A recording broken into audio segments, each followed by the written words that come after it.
This is called On a Painting by Wang Mu.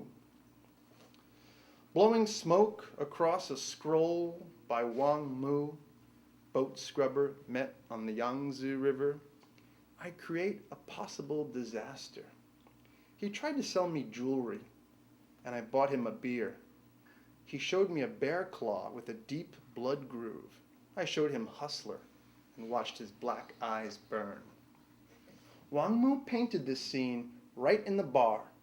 Rice paper anchored with bottles, seconds of cliff, gorgeous gorges, and a little drunk boatman nearly keeling on the signature waves of his smile. He gave me this scroll, but stole my wallet and watch the next day. The river will flow for you, Wang Mu said, and I believed the little shit. And still like this yellowed painting, boatman imperiled by fog, but alive in my room like no other needy artist I've known. Thank you. You're a great audience. I can feel that. It's important. I mean, it's nice. It's just a really nice, warm feeling here. I wish my students were as receptive to poetry. What am I doing wrong? I try. I don't know. There's so many of them.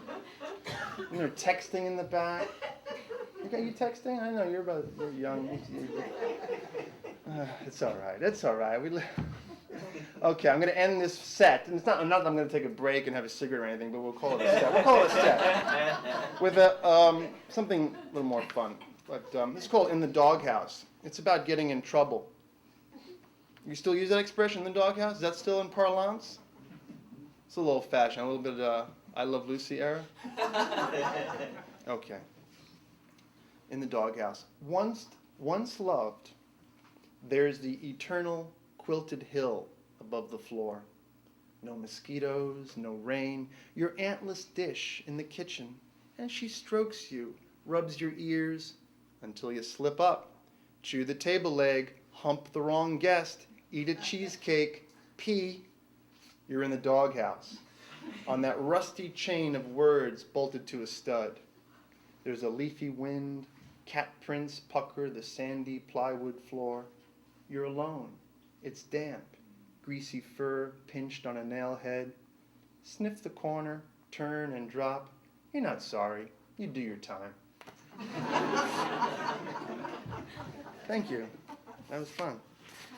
I know that Tom really encourages conversation at these events too. There's a generous question and answer period. Is that true? Yeah. How about let's take right now, someone ask a question. Yes, sir.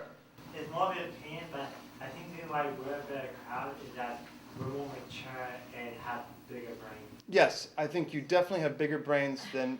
I love my students, but I do think brain size is a factor. That's a great comment. Their brain cells are all about technology, but we're more classical people. Okay, that's interesting. Yeah. Oh, they're smart. They're a lot smarter than me, my students. I know that. They just know different things, right? Even literacy. I mean, they're very literate, media literate. Goodness gracious. I mean, how do you measure literacy, right? I mean, is it about knowing the classics or knowing, how to scan a poem? I mean, no, not necessarily. But, so I'm trying to advance a kind of literacy with them that I think would be useful for their cultural and personal development. But enough of that, yes. Well, I think it has to do with being mature and the images that the poet evokes in you, maybe because we're mature, we've lived through them, or we can relate to them better than the young kids who haven't been in those situations or lived through a death or anything like that. I think that is true. So we appreciate it more. I think that is true. Eliot said, right, it takes a lifetime to grow up to Shakespeare. I think he said that on his 70th birthday.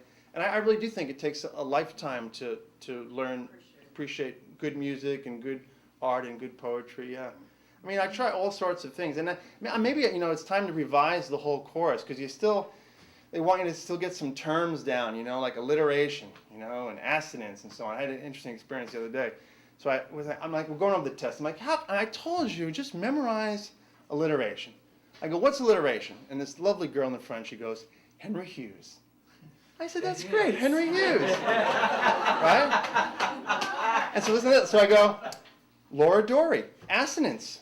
And the whole class got really quiet. Then they laughed.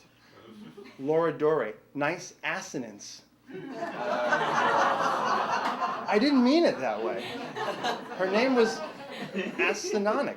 Is that a word? All right. Yeah, see what happens when you just... I'm curious, what poems were you reading to them that they were so uninterested in? Typically the course starts with some early work, so we begin with Shakespeare and go through the 17th, 18th centuries. And which century were you in? Yes. we're in the 19th century, which things get good, but I don't know. It was Poe, too. But Poe to Helen, there's too many allusions to Greek mythology. I will persevere. I'm sorry, Ken. All right. But no, and feel free. If there's something really, that you have an idea, something you want to say, I'm interested, yeah. Well, I think about current students today and all the high tech and how high speed everything is. I think poetry is a way of slowing down. So, I think that's a real battle there. How do you settle into slowing down and hearing something that's paced that a person's going to voice? To me, that's a real distance. I think it is. I think that's a really important observation. Yes, the velocity of life, and just taking time. Yeah, reading something really carefully, a few times.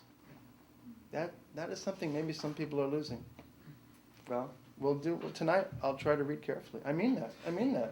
And you're listening. We're doing it. The world is kind of crazy, and I think this is an appropriate poem to read again, because I think about school, my own school experience. This is a poem that comes out of high school, and I had a fairly decent high school experience, but like many of us, there were lousy teachers and there were lousy classes, and there was kind of a haze of just indifference. And I know it's a real battle in America today to make our public schools current and efficient and effective. And so I think poetry can help with this in terms of just getting us to realize what's important. And I believe language is very important. I believe art is very important, and discovering beauty in strange places. And this poem is called How I Found the Sky, and it comes out of my experience in woodshop. And I really liked woodshop. It was the only time my father asked me for anything. Why don't you make me a duck for the den? It was the only time I went to the library for a book, Waterfowl of North America. And it was the only time moribund Mr. Brown gave me a decent piece of unknotted pine and put his coffee down to show me how to bandsaw without losing a finger. I cut those penciled lines, shaped the block, hollowed the center, glued the body, shaved the head's fragile bill and narrow crest, leaving those buffed cheeks.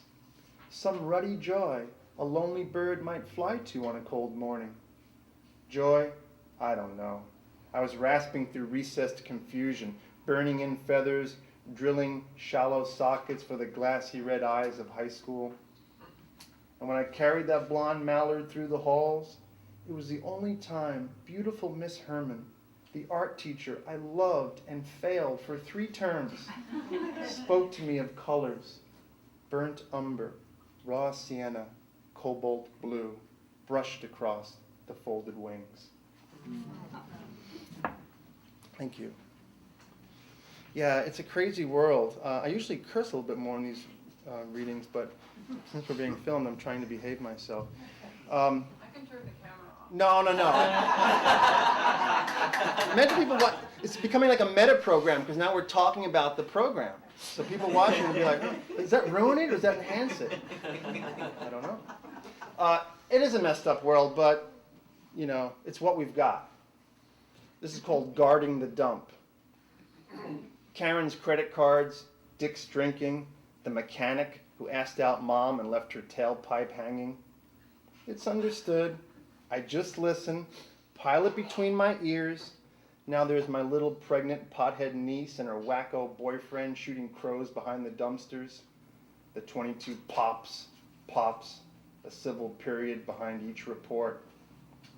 In medieval days, they guarded dumps. A busted soldier, a handsome arrow-shocked mute who liked the cry of gulls and crazy cats, diamond flies buzzing his fisted vaults. He'd know the rewards of silence when the king's wagons dropped their bones, when the surgeon's whispering wife skirted down with her greasy basket of smiles. Guarding the dump. The redemptive power of desire is something I'm very interested in. It is the ultimate fuel. We will never run out of it. This is called Wasp Wasted. W-A-S-T-E-D. Wasp Wasted. But you know, of course, the Victorian ideal of the wasp waisted, tight corseted waistline. Wasp! A new shot bartender Ben dreamed up before closing. You won't feel a sting.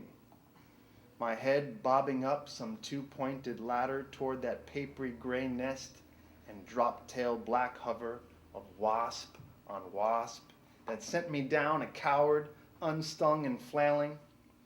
So I spent my life grounded, thickening, beer-slung by the chlorinated pool, under pruned oaks, while lithe, stripling boys climb our peeling towers, slaying everything but the urge to take my slender wife, stepping wet and horneted from the upstairs shower. I was deathly afraid of wasps and yellow jackets. Now I'm no longer so. I've gone through immunotherapy. It really helps. I used to get a terrible, I used to get a strong reaction, big swelling and everything. So I said, no, I'm going to, you got to use technology. I'm going to research this. Now I get a shot every month, and I go after yellow jackets now. I'm the aggressor. I've turned the tables. Tell you, see that? God, what kind of human am I? I'm dominating insects.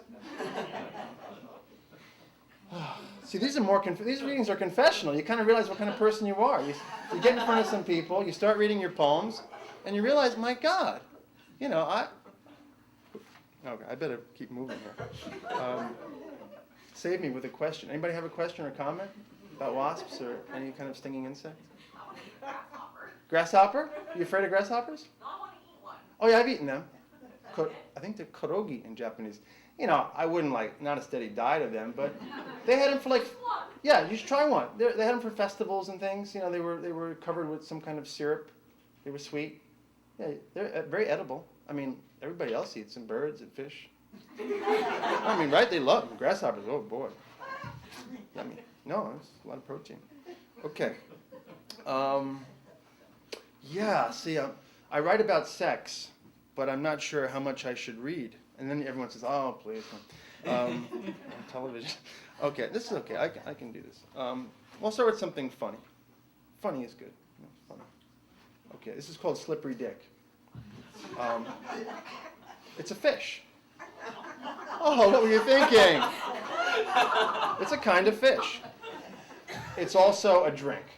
It's like one of these kind of spring break crazy drinks. Butterscotch, schnapps, and Irish cream. I mean, this is... Right, Have you had a slippery dick? It's a drink. Way more mature. Yeah, yeah, right. Talk about maturity.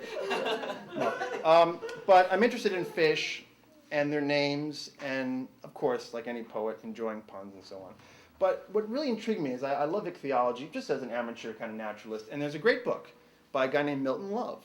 Milton Love is a real, serious, and wonderful ichthyologist who wrote a field guide he wrote several, but he has one for the Pacific, and he wrote one, I think, for the Atlantic. But they're funny, they're quirky, and he gives little charming notes about the fish as well as good science. And one of the epigraphs, or one of the notes for the slippery dick is this.